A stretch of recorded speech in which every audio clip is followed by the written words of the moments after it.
I am the NPC who's like, you're doing great. Keep it up. In previous conversations, you've mentioned that if not for the fact that you are not Singaporean, you would have probably joined the national team with the rest of your competitive peers. Age group, yeah. Like, competitive age group, yes. Uh-huh. Do you ever feel like you're left behind because you can't be with them? Yeah, I guess so. So for that is, I have had moments of jealousy in which I was like, well, I wish I could be where they are and do what they're doing, because those people were my friends for like the longest time, and then suddenly they would move into the national junior team, and then we would like never see them again, essentially, unless it was a competition or something. It would suddenly become, they would be close friends and then they'd suddenly become strangers, is how it felt like anyway. And yeah, I felt jealous. I felt left behind for periods of time, and then I kind of like got used to it. That's not a good way to say it, but I kind of got used to it. I was like, well, I will, if I have to stay where I am in like the advanced group of my kayaking group, then I may as well like help the people who are gonna get better, essentially. I'm gonna help the people who are going further, because my supposed going further is going into coaching, but for them, if it's going into the national junior team, then of course I'm going to help them get there. I'm going to help them be better to do better there, I guess. I want to make an impression. Oh, it's like, go forth, little birdies. Be Exactly. better than me. It's pretty much that. I've seen off like maybe 5 or 6 different like groups of people go into the national junior team, and it's always been the same. It's been like, well, I was friends with them because that's just how it's meant to be. Like, I'll be close to you, I'll be helpful, I will assist you in your journey, and then you'll move on, and I'm just an NPC like chilling here, like I'll give random advice and random like tooltips, and that's it. when you leave, I will still be here giving random advice and random tooltips. Everybody is somebody else's NPC. Let's talk about that. I am the NPC who's like, you're doing great. Keep it up. All the way. Bumps into a wall. Walks into a wall and just like keeps walking into the wall. It's me, yes. No, but not everybody learns that they have to deal with these feelings so early on the way you have. Yeah, I guess. I dealt with it by like not dealing with it. I dealt with it by pretending that I've dealt with it until the point in time where it like no longer existed. I'm not a role model in mental health.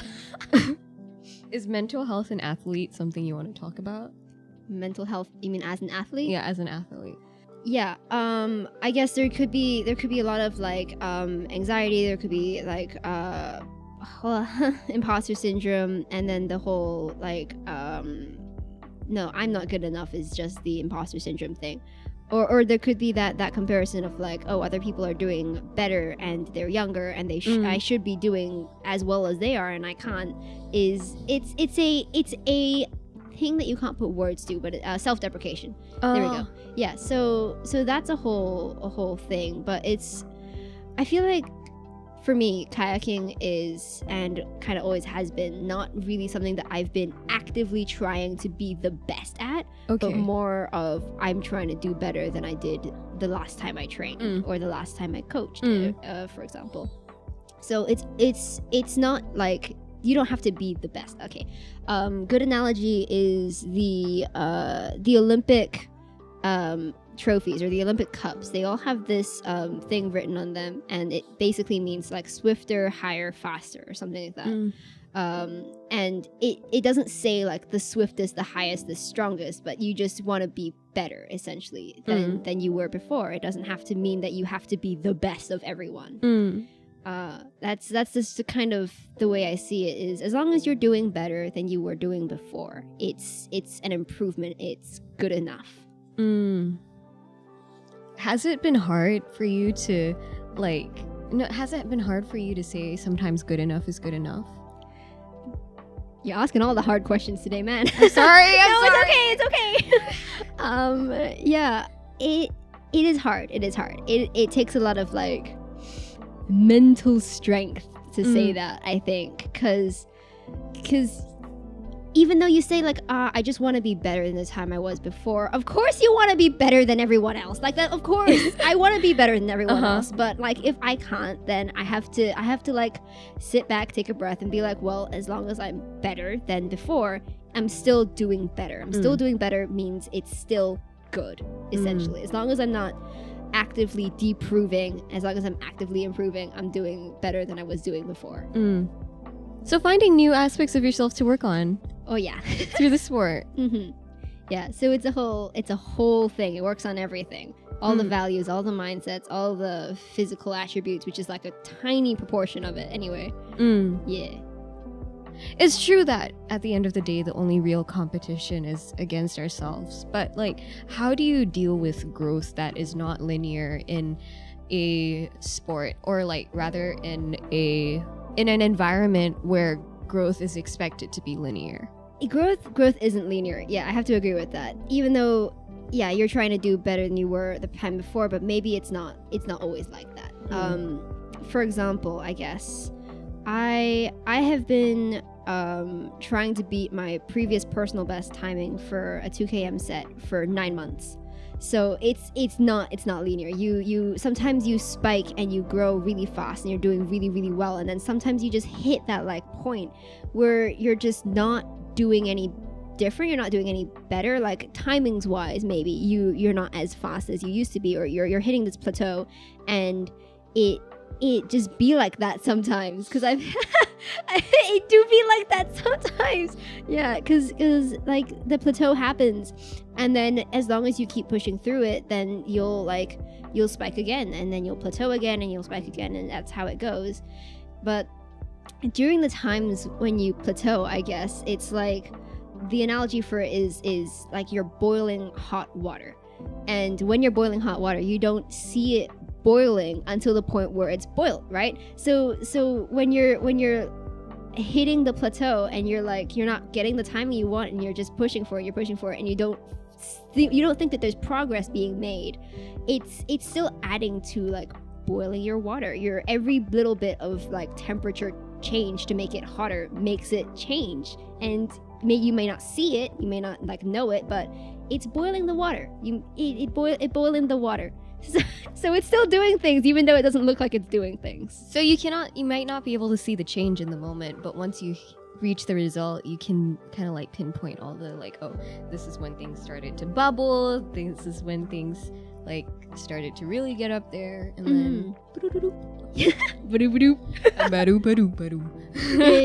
So yeah, exactly. It's you're making progress even though you're not seeing that you're making progress, I guess. As long as you're pushing at it, you're trying your best, you're still making progress, even though it's not like a visible progress. Do you ever feel like you've had to, or have you ever felt like you had to justify this invisible progress to the people around you? Justify as in explain why I'm not doing well, or explain why they're struggling? I mean, like both ways, I guess. Yeah. No, I've told this analogy to a lot of my friends before, because they've hit a point where they've been like, I don't think this is working for me. I feel like I want to quit. I'm like not making any progress. I feel like I've not done anything, and I'm going nowhere essentially. And I have to explain to them, because it makes sense. It makes complete sense. But it's also like you just gotta push through it. A lot of the times failure isn't because of like doing too much, but more like not doing enough, I guess. In that sense of a lot of people quit too soon as opposed to quitting too late. So as long as it's still like making you happy, at least in a little way, I guess it's maybe worthwhile to like try and push through and do the thing that you're doing. When would you say is like an appropriate time to like quit, or like put it down, or take a break, or sabbatical? The appropriate time to take a break is definitely when you are putting a lot more energy into trying to make it work than is like showing. Like if you are putting your heart and soul into making it work and you're trying to make it better and you're trying to make there be some sort of sense of progress, and it feels like absolutely nothing is happening and absolutely nothing has been happening for so long that you're really struggling to even find the smallest bit of joy in something, especially if it's something that you used to enjoy before, that's a good time to quit, really, or like to take a break at least. Yeah.